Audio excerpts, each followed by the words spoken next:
Ce matin, Romain Husneau et Thierry Solère, député UMP des Hauts-de-Seine. Bonjour Thierry Solère. Bonjour. Les Femen ont fait plusieurs apparitions lors du défilé de Jeanne d'Arc. Elles ont perturbé à 2 reprises le rendez-vous du FN. Est-ce que vous cautionnez cette opposition frontale, voire radicale au Front National ? Écoutez, en tout cas, on voit que les clubs de foot ont réussi à se séparer de leurs supporters les plus d'extrême droite, qui criaient des chants néo-nazis. On voit qu'il y a un endroit encore en France où il y a des gens d'extrême droite qui ont toutes les caractéristiques. La violence, c'est quand même le seul endroit où on appelle encore une femme noire une négresse. C'est la seule fois où on voit des journalistes molestés en se faisant traiter de PD. Et puis cette violence inouïe à l'endroit de ces Femen. Je n'ai pas d'affection particulière pour les Femen, mais les images qu'on a vues sont d'une telle violence. Marine Le Pen essaie de nous faire croire qu'il y a un nouveau Front National. On verra si elle exclut ou pas, ou elle enlève son titre de président d'honneur du Front National à son père. Ce sera lundi. Ça sera lundi, mais en tout cas, moi, ce que j'attendrais, c'est qu'elle nous dise, Marine Le Pen, qu'elle dénonce ce qu'elle n'a jamais fait depuis 20 ans, alors qu'il a été condamné à de multiples reprises.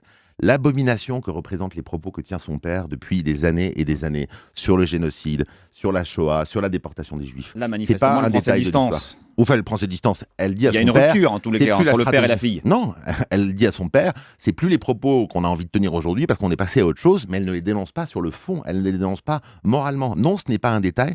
Non, c'était même cité il y a 70 ans, c'est pas un détail de l'histoire de la Seconde Guerre mondiale. Et c'est ça qu'on attendrait. Et on voit bien, quand on voit l'image qu'a donnée ce parti hier, que le Front National, la haine, c'est à tous les niveaux, c'est en famille, c'est à l'endroit de l'étranger, c'est à l'endroit du juif, c'est à l'endroit de tout le monde. Je reviens sur les Femen. Est-ce qu'elles servent la cause des opposants au FN ? Les Femen, c'est un mécanisme qui n'existe pas qu'en France, qui est brutal visuellement, qui est là pour annoncer. Moi, j'ai pas encore une fois de... Mais est-ce qu'elles font passer des messages que vous, parti politique, n'arrivez plus à faire passer dans l'opinion ? La droite et la gauche, depuis 30 ans, elles n'ont pas été à la hauteur de tous les rendez-vous que les Français attendaient d'elles. Et Marine Le Pen, elle surfe sur les désespérances, sur les exaspérations. Mais c'est un parti d'extrême droite. Et la seule solution qu'elle nous propose, c'est la sortie de l'euro. Et si elle faisait ça, dans 10 ans, la France, ça serait la Grèce. Ça serait une récession comme jamais on en a eu. Ça serait terrible absolument pour le pays. Donc moi, vous voyez, j'ai 43 ans, je suis un député de droite. Plutôt que de trouver sympathique la démarche de Marine Le Pen, que je ne trouve en rien sympathique, ce que j'attends, c'est que la droite française, elle fasse le travail qu'elle n'a pas toujours fait depuis 30 ans. Qu'elle ait des vraies solutions, pas des facilités, pas des grandes expressions. Ça sert à rien. Les Français, c'est pas ces mots-là qu'ils attendent. Ils attendent des résultats concrets. Ils attendent qu'on ait un programme clair et des résultats clairs. Et moi, je suis persuadé que ma famille politique, elle sera au rendez-vous, pas de notre famille politique, mais du pays en 2017, pour qu'enfin, on sorte de cette récession et de ce déclin.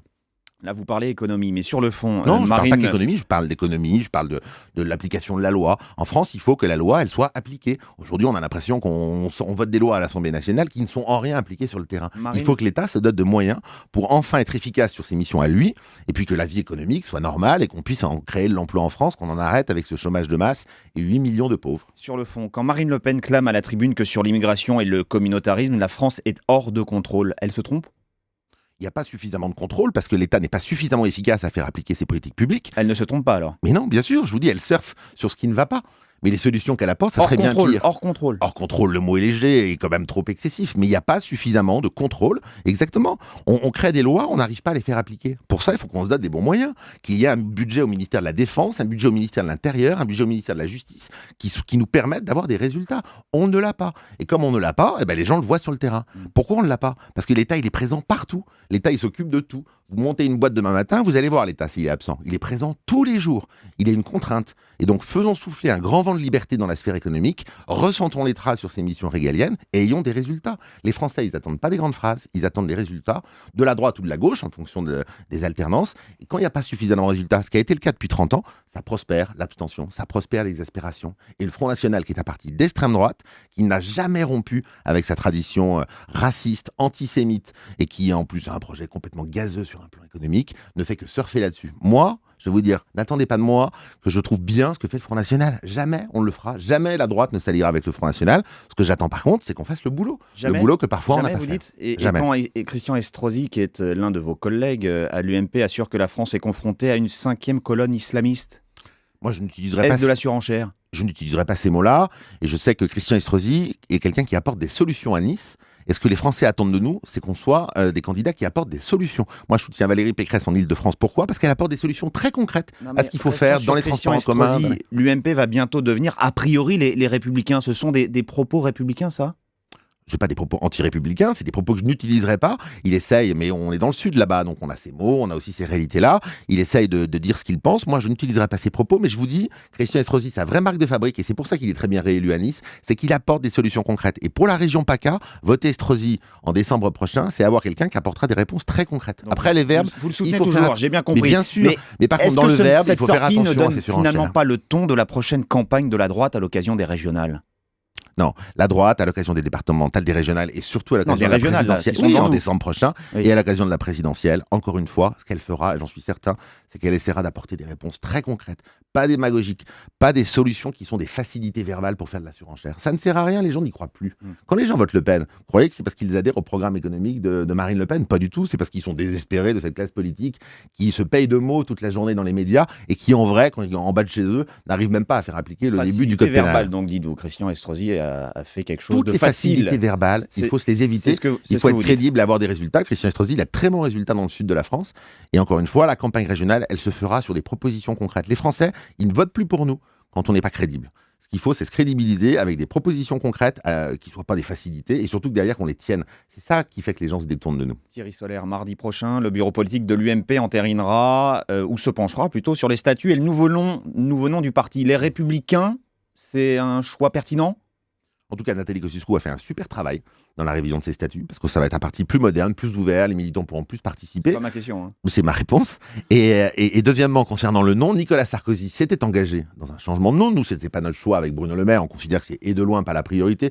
D'ailleurs, je suis certain que Nicolas Sarkozy considère lui-même que la priorité de la droite, c'est pas le changement de nom. Après, il y a un débat, il aura lieu mardi au bureau politique, et puis de toute façon, on aura un vote à l'occasion du congrès. Mais tout ça se passera bien. Vous savez, les militants seront consultés. Depuis un mois, les militants seront consultés. Ne cherchez pas à sur nous le nouveau diviser. nom. Ne cherchez pas à nous diviser. Vous n'y arriverez pas. Le Front National, il se déchire en famille. La gauche, il se déchire avec leur congrès. Nous, le débat sur les primaires, c'est la règle du jeu dans les 2 ans qui viennent jusqu'à l'élection présidentielle qui gère les compétitions. Et la droite, elle est rassemblée. Il y aura un nouveau parti avec un nouveau statut. Et le débat sur le nom, il aura lieu mardi au BP. Et les militants voteront et ça se passera dans le sourire. Les militants voteront. Mais j'en suis Parce sûr, que bien sûr. Nicolas Sarkozy ne l'a pas dit, ne l'a pas Mais indiqué il l'a dit à à ce chaque stade. fois. Il veut même faire un parti plus moderne où les militants seront consultés à chaque fois. Donc je suis persuadé que les militants voteront sur ce point comme sur tous les autres. Tiens, à propos de l'UMP, vous qui êtes un proche, vous le disiez, de Bruno Le Maire, est-ce que Nicolas Sarkozy est un bon président de parti? Moi, je trouve qu'il fait bien son boulot.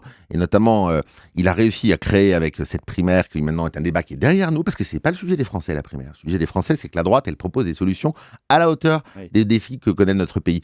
Mais maintenant, on est rassemblés et il y a des ambitions individuelles en politique. Bien sûr. Eh ben, écoutez, elles sont gérées. Elles s'exprimeront en novembre 2016 avec le premier tour de la primaire.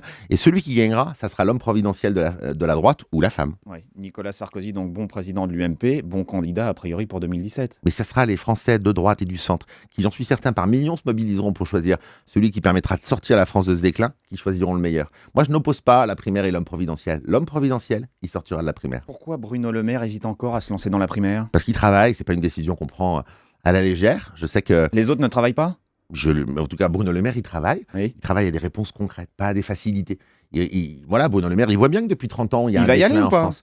Je suis persuadé qu'il ira, je suis persuadé qu'il travaille pour ça, je le sais, il travaille pour ça, mais il ne travaille pas simplement pour montrer sa mimine ou faire un tour de piste pour essayer d'être ministre. Il l'a déjà été. Si on est candidat à l'élection présidentielle, c'est pour la gagner. Et on n'est pas candidat pour gagner une élection présidentielle rapidement comme ça. On se prépare et le moment où on est prêt, on le dit. Mais face à lui, il aura des personnalités bien plus expérimentées que lui, Juppé, Sarkozy, Fillon. Pourquoi il serait le meilleur, Bruno Le Maire? Parce que c'est le meilleur, ça sera celui qui apportera le bon diagnostic et qui aura surtout 5-6 grandes priorités qu'il tiendra et qu'il mettra en œuvre. Et puis vous savez, le renouveau des générations, ça compte aussi. Et le fait d'être moins expérimenté, il a déjà été ministre plusieurs fois, n'est pas un sujet. Moi, j'ai battu Claude Guéant, qui était très expérimenté aux législatives. Dans les Hauts-de-Seine. Écoutez, dans les Hauts-de-Seine, à Boulay-de-Billancourt. Vous voyez, je crois que les électeurs m'ont choisi et je ne suis pas persuadé qu'ils le regrettent tous les matins. Mardi, dernier aspect, l'Assemblée aura à se prononcer sur le projet de loi relatif au renseignement. Davantage de moyens seront accordés à nos services de renseignement dans le contexte que l'on connaît. Vous voterez ce texte? Je ne crois pas. Je continue de travailler, je rencontre énormément de gens. Quand je vois que le bâtonnier de Paris est contre, quand je vois que les syndicats de la magistrature sont contre, quand je vois que le défenseur des droits est contre, et quand je rencontre des juges antiterroristes qui me disent que ça ne servira à rien, ça aurait été des moyens pour les services de renseignement. Ça aurait été une loi. Il y a des moyens. Non, des moyens financiers, des moyens humains. Les services de renseignement, c'est de cela dont ils ont besoin. De moyens humains et financiers. Mohamed Merah, il était suivi par les services de renseignement. Les frères Kouachi, ils étaient suivis par les services de renseignement. C'est pas en créant... Donc ce sera un vote contre pour vous Et pour l'ensemble de votre groupe aussi ? Non, mon groupe fera ce qu'il voudra. Moi, je vous dis, la question que vous me posez, est-ce que je voterai ou pas ? Je prendrai ma décision à la fin du week-end. Je continue à rencontrer, à travailler beaucoup ce texte. Je suis plutôt, a priori, à voter contre ce projet de loi qui ne réglera rien. Ce qui réglerait les choses, c'est de donner enfin des moyens à la police pour faire son travail. Merci beaucoup. Merci à vous. Bonne journée. Europe 1, 8h28.